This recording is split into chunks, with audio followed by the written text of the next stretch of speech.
Welcome back all to the Evesham Gamer. I've been having a little think, okay, about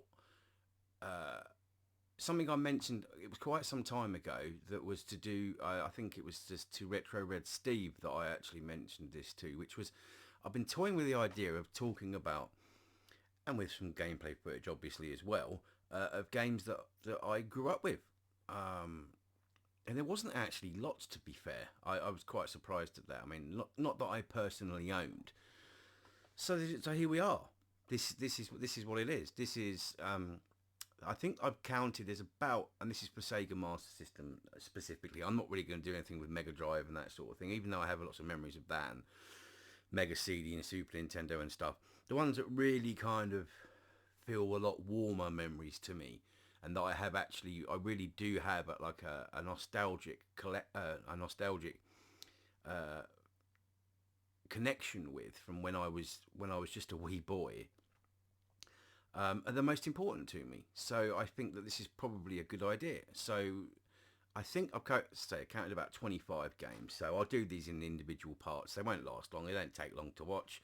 So they're, and it's nice to kind of that way it allows you, whoever's watching this, to get to know me a little bit about from a video game perspective where I came from. I mean, it's nice that people like James at Game Zone Bird Room recognises that I am a gamer. I'm not someone that buys loads of stuff just to have it sit on the shelf. Although some might actually say, well, if you keep buying loads of stuff, you cannot physically play it all.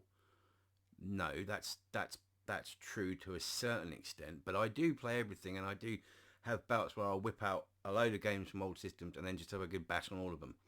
Whether it's 5 minutes, 10 minutes, or I turn it on and go, sod that, I don't want to play it anymore. And a game is what I am, and I'd say to a certain extent somewhat of a collector, but I'm not someone I don't buy stuff to sell it on to make more money. Obviously an increasing amount of people are doing that now. But anyway, as always, I digress. So the first game that I can actually recall that I played, I mean, it's between 3 really, maybe 4 actually. So I'll actually just, I think what I'll do is I'll just do them individually, each game. So this one was in Wales, and I can't remember whether it was in the Brecon Beacons. There was a place in Brecon Beacons, right near on the base of Black Mountain, or I mean, I recalled it in Cardigan, but not sure about Brecon Beacons, but it's possible. But definitely in Cardigan, and it was a little place near the very quaint and tucked away little beach called Cwmtuddy. I believe that's spelt Cwmtudy. YDUY, I think something like Cwmtuddy. Yeah, the Welsh can pronounce it better than I can, but in English it's called Cwmtuddy. That's how it's pronounced. Yeah. This was the first game that I ever played, as far as I can recall, on the Master System, because I didn't own the Master System at the time. And that game is Fantasy Zone: The Maze.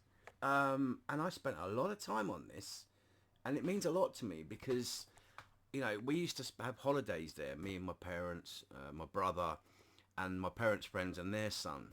And we used to have a lot of fun there. This is obviously way before internet and things like that. So, life was definitely simpler. And so were the games. You had 2 buttons and a D-pad. That was it. Oh, and unless you were a NES owner and you had 4 buttons because you had select and start, didn't you? Although I guess the Master System technically has 4 buttons. If you exclude the power button, because it's got pause and reset on the top of it, but not on the pad. So you had 2 buttons.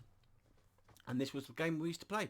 We used to sit in what we used to call the other room, with an open fire, and it was an old cathode ray TV. And I used to play this game a hell of a lot. I don't really recall my brother and our friend of ours being as interested in games, even though this other lad, he had a Nintendo NES and a Game Boy. I mean, he was only child. He had everything he fucking wanted. All the original Star Wars figures, etc., etc. I wonder if he still got any of that, and if he actually looked after it. No, I don't think so, because he was definitely a spoilt brat. Good lad, though. But anyway. So, yeah. This was my first game. This is my first video on these and my history with video games. Yeah. Fantasy Zone: The Maze. The one mega cartridge. So let's have a look at some gameplay. Thanks for watching, and stay tuned for... Well, yeah. Stay tuned for the next one. See you then.